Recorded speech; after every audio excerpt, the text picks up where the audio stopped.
Hello, welcome to Worthy Wednesday. Y'all, I'm happy to see you.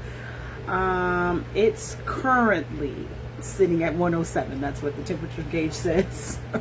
Y'all, it's hot here in Arizona, but welcome to Worthy Wednesday. Y'all, I have a story to tell, and this is really why we are talking about this tonight, because, this is exactly where I live. Y'all, today is Wednesday, so on Monday I was changing the linen and I pulled off the spread, I took the sheets off the bed, all that stuff, right? So I did all that, and then after I washed the spread, my fan keeps falling over.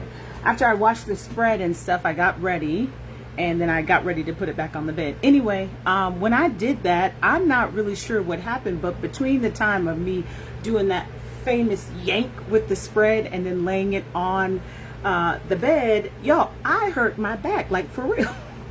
Anyway, okay, I'm laughing at myself now, but I was not laughing on Monday. I was like, oh my gosh, I hurt my back. So anyway, I just thought, well, I'll just do a little stretching here and there, it'll be fine. Anyway, Tuesday came, y'all, I felt terrible. Do you hear me? Like, the pain was so excruciating. So I called my daughter, who is an athlete and spent the last 5 of her years being in the best shape of her life, and I was like, tell me some things to do, and she did. Anyway, I woke up today and I was feeling much better, thanks be to God, for sure.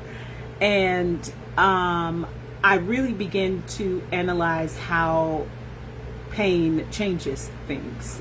Like, you don't really think about mobility or flexibility or death or a terrible diagnosis or you don't think about those things until they actually hit you, right? Like, you don't think about people who are chronically in pain, or people that are sick, or people that are wounded, or people that are displaced. You don't think about any of that until that pain actually hits your life, which caused me to really take a step back and pause about where my life and my priorities are. So this year in particular, we've just been talking about everyday miracles, and I really began to think, can pain be a part of a miracle? And I was like, absolutely not, Carrie, because it would seem to me that pain and miracle, the words, if you have them in juxtaposition next to each other, that they're running parallel, where you compare and contrast what pain is versus what a miracle is, it would seem to me that you'd be like,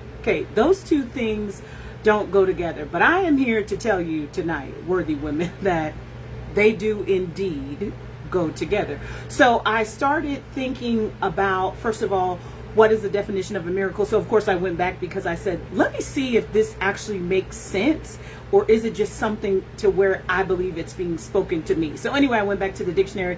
Y'all know, because I love the dictionary, and it says that a miracle is an extraordinary event manifesting divine intervention into human affairs. It is also, the second definition is an event that is unusual, outstanding, something that happens and you have absolutely no power or control in ensuring that that miracle actually occurs. Well, in my head, I'm like, if I have pain in an extraordinary or unusual event where only God, divine intervention has to happen, I said, I wouldn't feel like it's a miracle. To be honest, I'd be like, this is not a miracle. I am in pain and this is bothering me.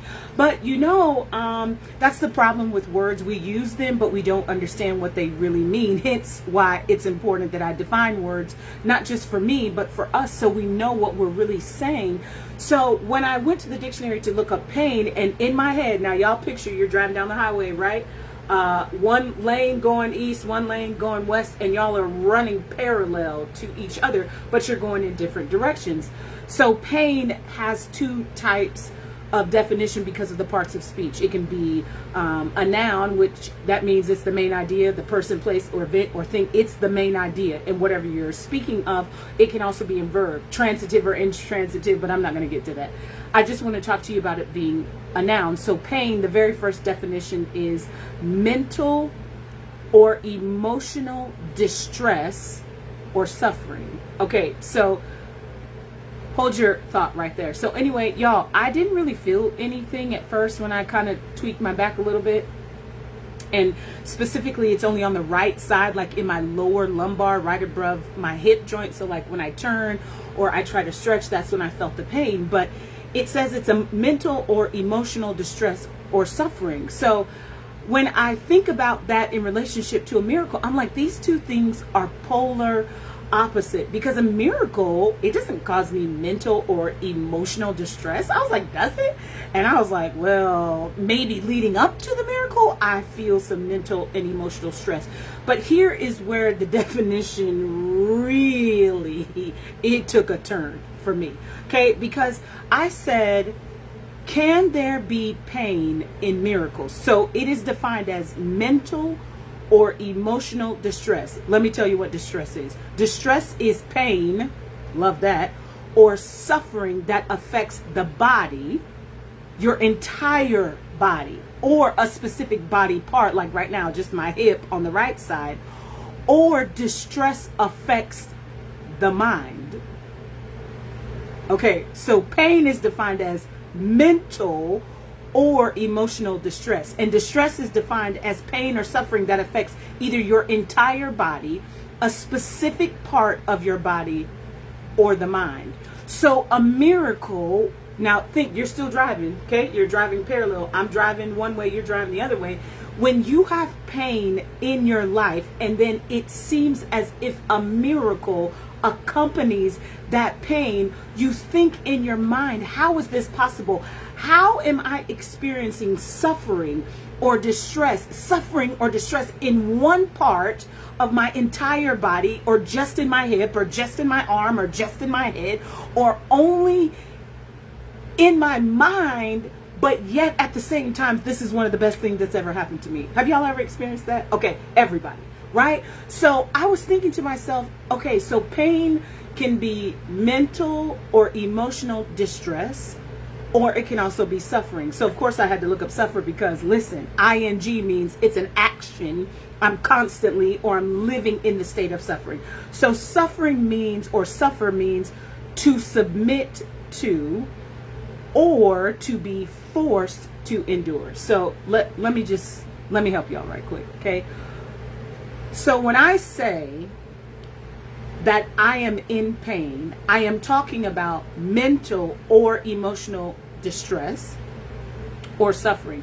Now that mental or emotional distress can affect my entire body, one part of my body, or my mind.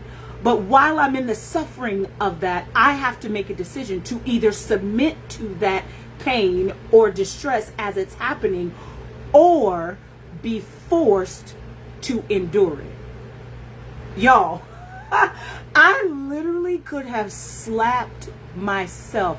I thought to myself, so here I am thinking that a miracle is just only one area. It's only one event.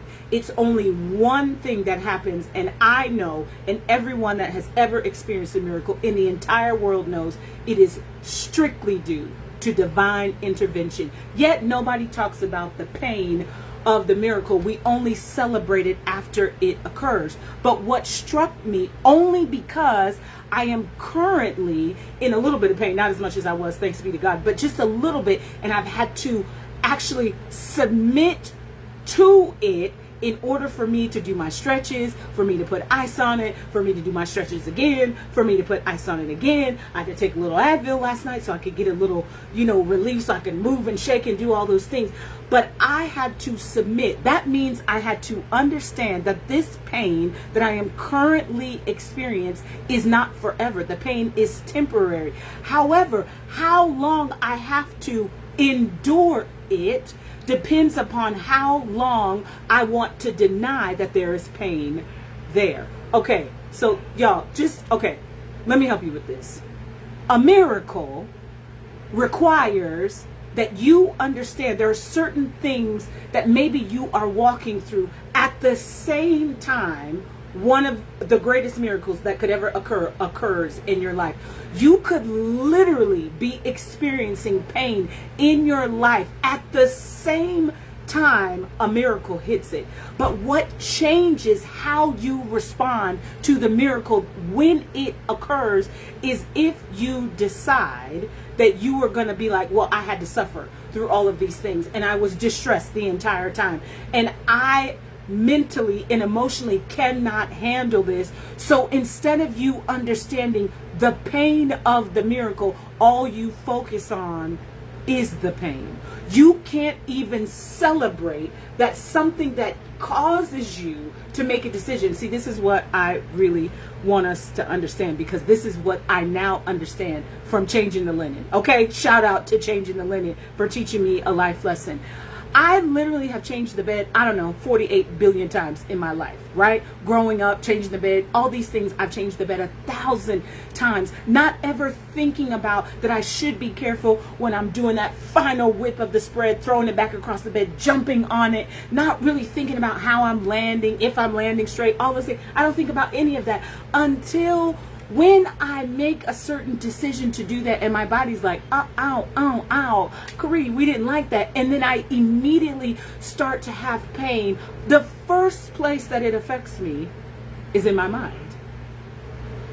Because pain is defined as mental or emotional distress or stress. The first place that the pain struck me was not in my back. It was in my mind. I was like, first of all, why is my back hurting? I was like, oh my gosh, I can barely roll over. Oh my gosh, my leg. Oh my gosh, my hip. Oh my gosh, ow, ow, ow. Oh my gosh, I can't get up. It was in my mind more than it was in my body, because I got up, obviously. I'm standing up right now talking to you. But when the pain really hit me, it was in my mind. I was like, this is terrible. How am I going to function with this level of pain in my life? You guys, I had already committed my mind to the suffering, and suffering means to submit to. I had already submitted to this pain in my mind, that even though I was having distress in my body, specifically in one body part, I had decided that my entire life now was going to be made up of this pain, nothing else. Everything about my life was now distraught. Everything was now whacked because I was having a pain, and I was just like, I can't believe this is happening to me. I'm like rolling on the bed, barely moving. I had to put the ice on it, and I'm like, ow, ow, ow, ow, ow. Anyway, I had already made a commitment that there could be nothing as I'm driving, nothing as I'm walking, nothing as I'm living that could be worse than this. I wouldn't even accept if a miracle was to come at the same time that this pain is in my life, because I've already decided to submit to this pain and not understand that it can only be temporary if I do the things I'm supposed to do to alleviate it. Y'all, has that ever happened to you, where you have committed to something in your life without recognizing, if I simply do the work, the pain will subside, the pain will end? It's like if you go to the doctor, or you have your wisdom teeth taken out, or you have to have surgery, and the doctor says, hey, for the next 3 weeks, please don't do this. Please don't lift over 10 pounds. Please don't do this. Please lift your leg up. Like, you have pain, but if you follow the instructions, the pain will subside and eventually be gone. And what once was something that caused me mental distress or suffering has now ended, right? You think after that you're a little bit cautious in the beginning, right? Like, I was a little bit cautious this morning when I got up, even though I was feeling 1,000 times better. I was still a little bit cautious getting out of the bed, standing up, stretching. And then I said, no, Karee, if you are going to allow yourself to come out of something, then you have to remember you are doing the things that you need to do in order for the pain to be gone. I literally want y'all to think about this, because me personally, it's changing my life right now, because I felt like miracles only come or happen at the times or the moments that God gives you, and it's just like, man, what a celebration it is. You're just like, yes, I'm so happy this happened. And you're full of joy, and you're jubilant. The birth of a child, you buy a house, you get a raise, you buy a new car, you pay off debt, you get married, all these things. These are miracles in my life that I recognize every day. Yet, we never want to talk about the pain of miracles. What about all the living you were doing up until the time you and the miracle crossed paths? What about that. Now, am I saying that you could spend the rest of your life complaining? Absolutely you could, because I mean, you can if you want to, right? But at the same time, what have you gained from allowing the pain of whatever you think is going on in your life is worth more than you being able to recognize and see that a miracle is now coming, but I don't want to see it because I only want to focus on the pain, the mental and emotional distress and suffering that I'm experiencing in this very moment. Of course, a miracle should come to alleviate that. But the reality is, worthy women, if I understand that pain or distress can affect my entire body or a specific part or just my mind, and that in order to get out of that level of suffering, I have to submit to that thing. It doesn't mean that I become a slave to pain or a slave to anger or a slave to depression or a slave to anxiety. What it means is that I recognize, if I understand what is required to come out of it, then I will submit to those things to come out of it. So then the pain leaves. I'm standing here thinking, like, how different I would be feeling right now if I would have not understood that although I have pain, I still can and will and do experience miracles by choosing where I submit my mind to. If I only can see that this is terrible, then that's how I respond physically, mentally, emotionally, spiritually. If I can only see that I never get what I believe I deserve, then I've submitted to those things. But when I recognize that I can choose how I do it, right? Because a lot of things in life, the second part of the definitions of suffer says that you are forced, oh my God, to endure. Like when you were growing up, your parents forced you to do chores. They forced you to clean up. They forced you to get good grades and do all those things. Maybe not y'all, but you know. Anyway, I was forced to ensure that my behavior represented them well and myself well at all times. I had to endure those things because I didn't take the opportunity that's provided at the beginning of an inconvenience, of pain, and say, what do I need to do in order to get rid of this pain? What are you willing to submit to, worthy women? This is really the thing that I want us to focus on tonight. What are you willing to submit to? What are you willing to say? I don't have to be like this. I don't have to be like this. I don't have to be mad. I don't have to be angry. I don't have to be bitter. I don't have to be afraid. I don't have to question my value or worth. I don't have to be like this. I wonder if and maybe you could think about this. I wonder what would happen if we actually looked at miracles and how they really operate in our lives, that I could be walking through something that I believe is a pain, that it has challenged me, that it has interrupted my life, it has interrupted how I believe, it has interrupted what I know about myself and about God, if you believe in Him. And I wonder if we could take not even 10 minutes, literally 10 seconds, and think, what is this pain that I am experiencing during this miracle really teaching me?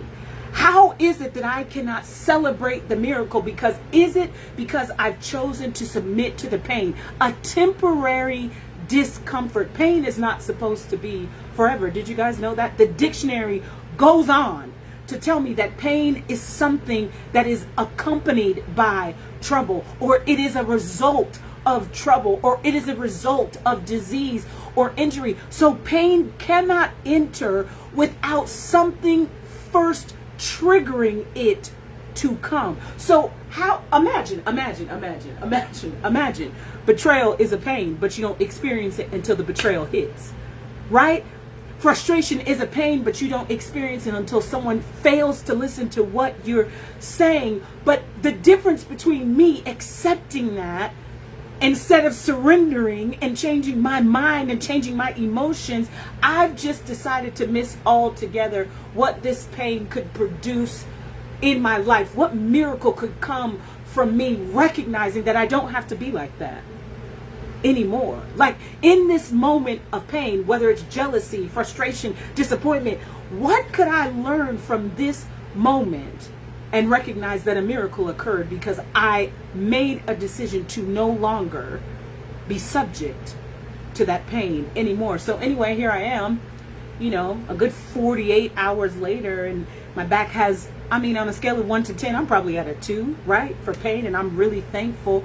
But I had to continue to do my stretches and do the ice and make sure I'm taking care of myself. And every time I look at the bed, I just start laughing. I literally start laughing. I laugh at myself, but I laugh at the lesson that I have learned.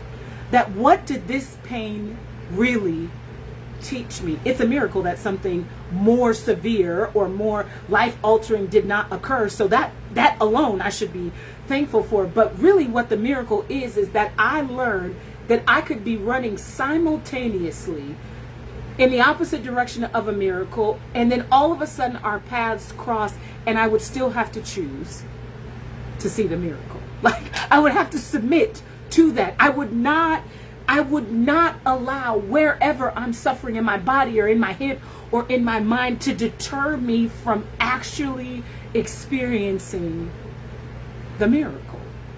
Y'all, what the heck? Anyway, so I just want to know if you understand, worthy women, tonight, that a miracle can indeed have pain, and that pain in fact could allow you to actually understand the power of a miracle if you choose to acknowledge the pain and work to alleviate it. Y'all, what a great time to be alive. You hear me? Anyway, take your time when you change your linen, because, well, you might be able to tell me a story about the pain you endured for a miracle. I'll see y'all next week. Love you.